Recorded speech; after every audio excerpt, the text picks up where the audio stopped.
இன்றைய மன்னா. டுடேஸ் மன்னா. உபாகமம் 26:19. டியூட்ரானமி 26:19. நான் உண்டு பண்ணின எல்லா ஜாதிகளை பார்க்கிலும் புகழ்ச்சியிலும் கீர்த்தியிலும் மகிமையிலும் உன்னை சிறந்திருக்கும்படி செய்வேன். He has declared that he will set you in praise, fame and honor high above all the nations.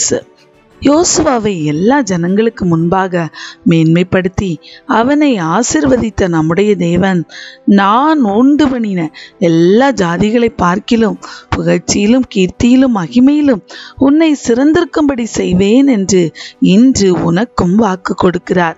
என்னை கர்த்தர் உயர்த்துவாரா, மேன்மைப்படுத்துவாரா, என் வாழ்வு ஆசிர்வதிக்கப்பட்டதாய் மாறுமா என்று பல குழப்பத்தின் மத்தியில் இதை கேட்டுக்கொண்டிருக்கிற மகனே, மகளே, கர்த்தர் நிச்சயமாய் உன்னை ஆசீர்வதிப்பார். உன்னை எல்லாருக்கும் முன்பாகவும் உன்னை மேன்மைப்படுத்துவா. கர்த்தர் உன்னை மேன்மைப்படுத்த இன்று உன்னை அவருக்கு ஒப்பு கொடுத்து உன் வாழ்வை அவருக்கு சமர்ப்பணம் பண்ணு. அவரை நம்புகிற, அவர் வார்த்தையை விசுவாசிக்கிற பிள்ளைகளை ஆண்டவர் ஒருபோதும் கைவிடவே மாட்டார். உன்னையும் அவர் நிச்சயமாகவே ஆசீர்வதித்து மேன்மைப்படுத்துவார். God bless you.